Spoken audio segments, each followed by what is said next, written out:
We're Rick and Adam, digital nomads who ditched the 9-to-5, sold everything and set sail for freedom. These days, you'll find us cruising the UK canal network on board our narrowboat, Serenissima.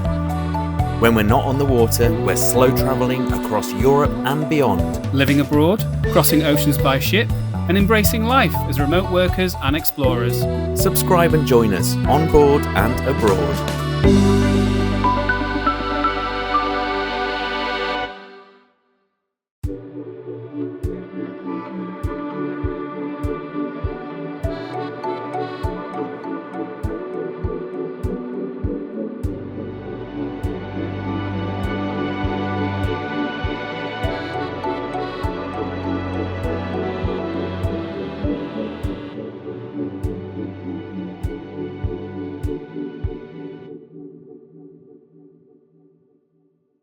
Hello, good afternoon from Epernay in France. Champagne region. So we have just had a 1 hour, 20-minute journey from Gare de l'Est in Paris. Worked on the train, got off the train here, already check-in time, so we're already in the room. Very pleased about that. And it's a little bit cooler today. It's about 25 degrees, which is just perfect for gingers like me. Yeah, we've had a really good couple of days in Paris. Right amount of work and sightseeing. So let's have a look at what we've got up to.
Just in Harry's boat, and they've got all these shields of different universities, and how weird.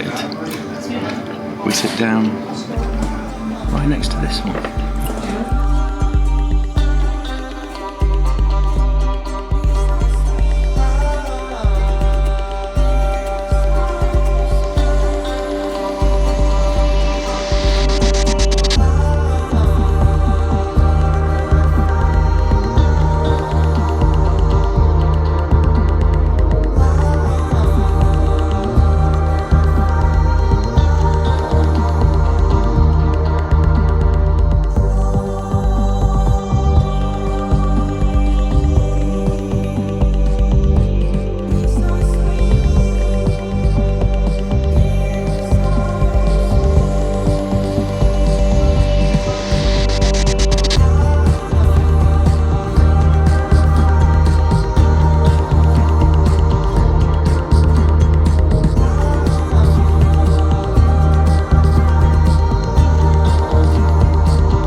So yeah, we'll make it look as though you've got your hand on top.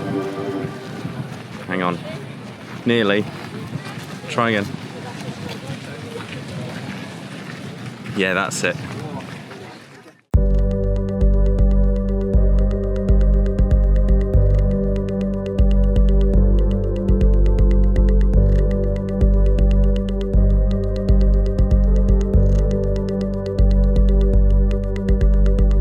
Nice to be walking in the shade. It's hot, but it's nice. There's a nice breeze actually, yeah, but it's very warm. Yes. Yeah, just enjoying the day. Yeah, nice to be out. Knowing that we've got a very good aircon hotel room to go back to tonight. 35 degrees right now.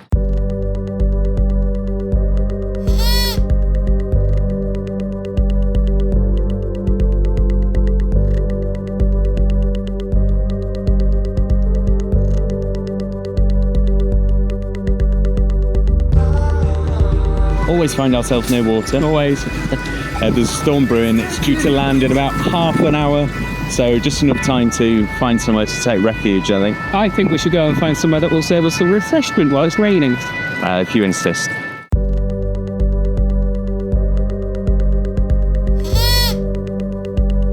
So we are on the left bank now and heading towards the Latin Quarter. Yeah, nice vibe there, a bit bohemian. Few places, nice old haunts we like. Absolutely. It's really cool. Yeah, so we'll go there to wait out the storm.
Taste of things to come.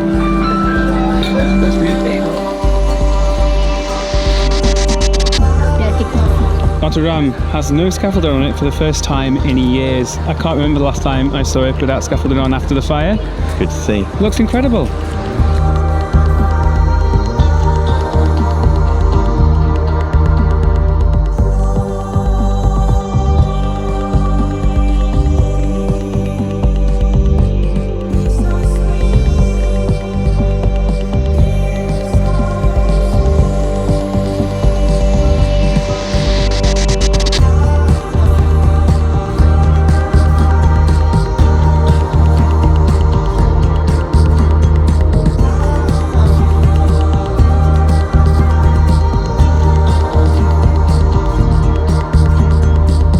Nice day done. We are. Time for bed. So now we're in Epernay, the home of Champagne.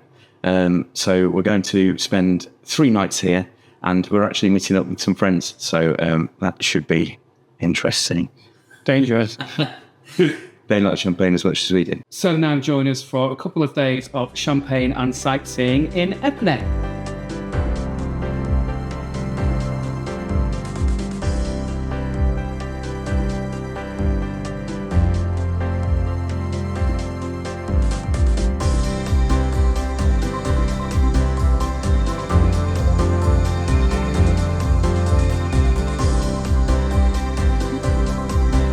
What do you think is great about? What's the best thing about Epernay? Best, it's the sheep champagne. Sheep champagne. So we made it to the Avenue de Champagne. Is that right? Yeah, that's how you pronounce it. Which is a boulevard that goes through Epernay, which has all the major champagne houses on it that are from this town. So there's Moet, there's Paul Roger, there's some absolute classics on here, and we're going to go and taste them now. Yeah, we're just going to pick and choose the ones we fancy, and just spend the whole afternoon tasting champagne. It's not drinking, tasting. There is difference.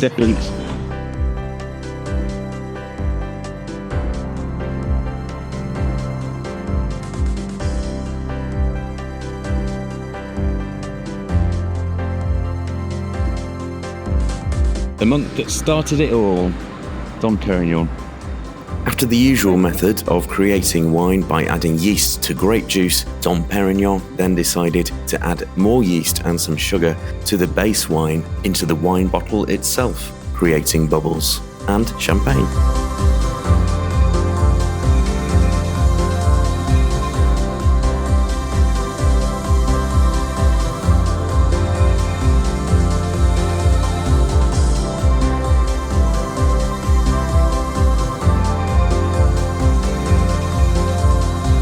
I've chosen one called Perpetuel, which is 50% Chardonnay, 25% Pinot Noir, and 25% Pinot Meunier. So champagne is always made of those three grapes, or a combination of those three grapes. What does it taste of? Champagne? Well done, Adam. Can I also just point out what Adam's wearing today for his day out in France? He's wearing a stripy top. Yes. It's really cool that surrounding all of Epernay are the hills and vineyards. You can see them from the end of basically every street.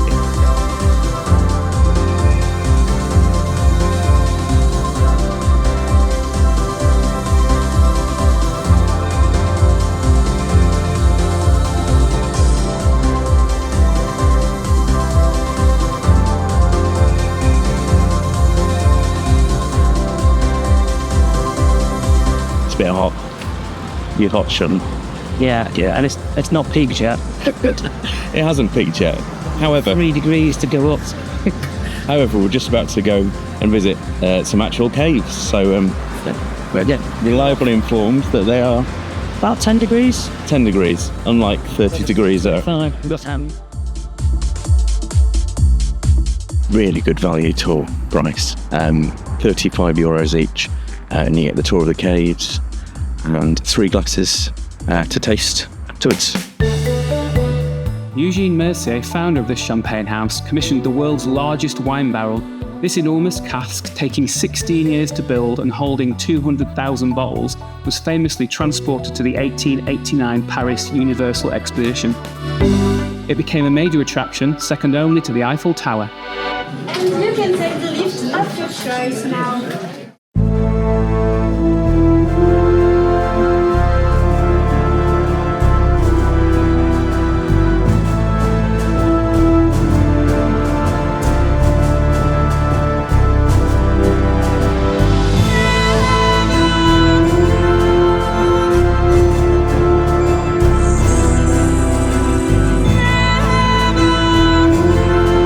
In 1885, these cellars were open to the public for the first time, and they've remained open ever since.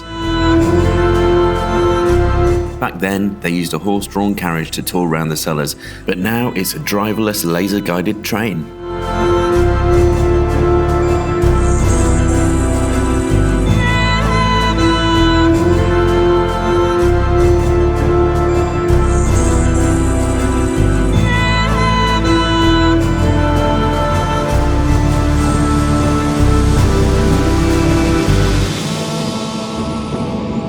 The Cellar team work day and night to produce over 6 million bottles of champagne a year.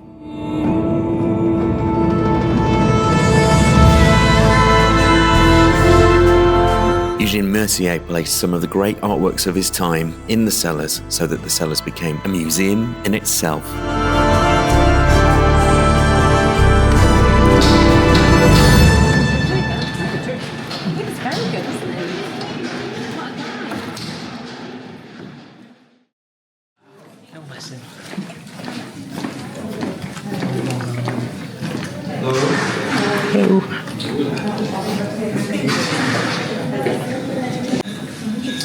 Welcome everyone to our tasting room. I hope that you had a great time in our cellars. And now we're going to taste together our 3 cuvées, the Brut, the Reserve, and the Rosé.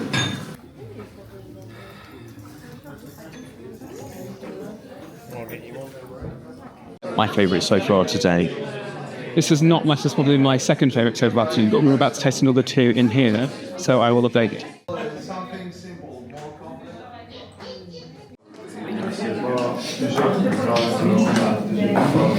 It's taken over. Favourite so far today? Brut Reserve Mercier. So I've recently really got into Pink Fizz, first rosé of the day. Yep. This is the first day.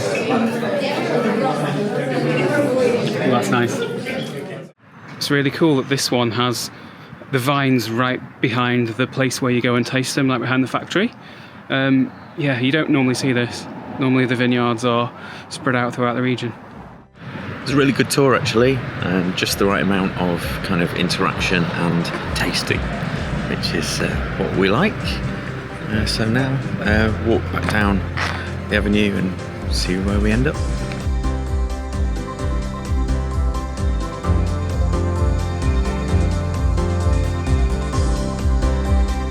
So the lion there is a little bit like the one in Venice above the clock. So there's a lion with his hand on the book, which is what the flag we fly from our boat. Yeah. In St. Mark's. In St. Mark's with the blue tiles behind. It's very similar. It's obviously been inspired by that. So look, it's a little campanile. Everything connects. A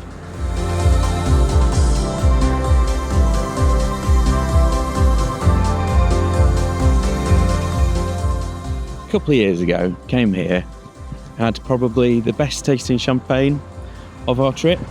Loved it. We didn't do a tour. We just went in and bought a bottle for €25 and supped it, and it was really nice.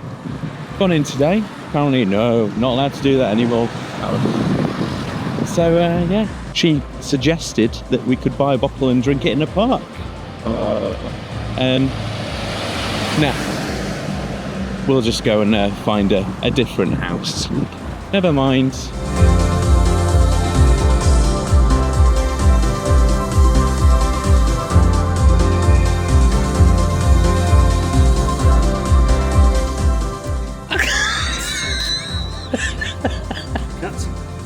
Do you want to try again?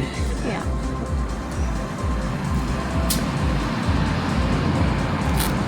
Wow. If you take a look. It's the same. Okay. Oh,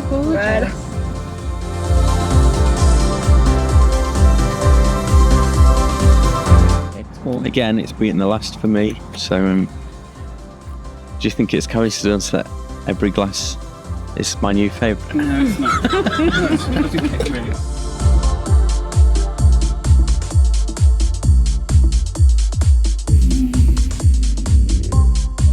Rika, Where's it gone? Where's it gone? What? It's gone. Let me see. put it on.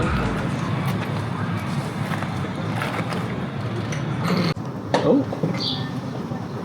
Checking if you've got food. Oh, it's lovely. Oh, do, push by now.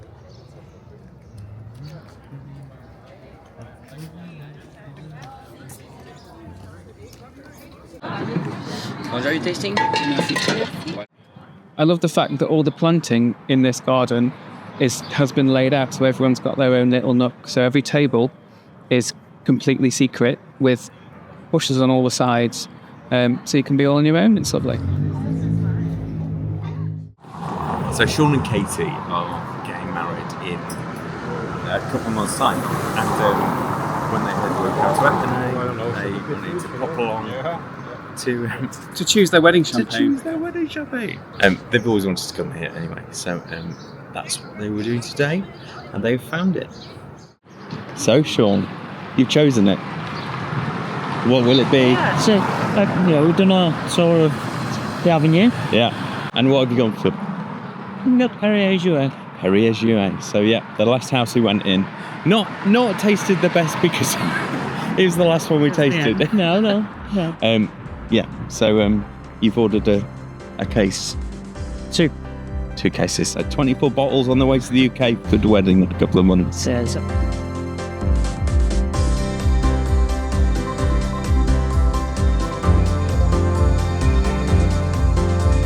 Hello. Hi. Great day. So many champagne houses. Really nice meal. And now time to go to back to the hotel.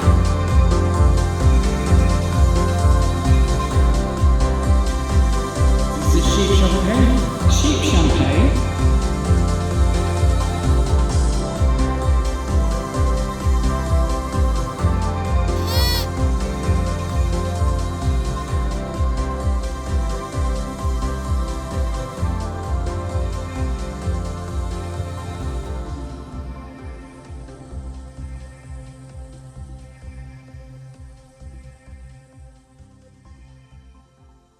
Cheap champagne.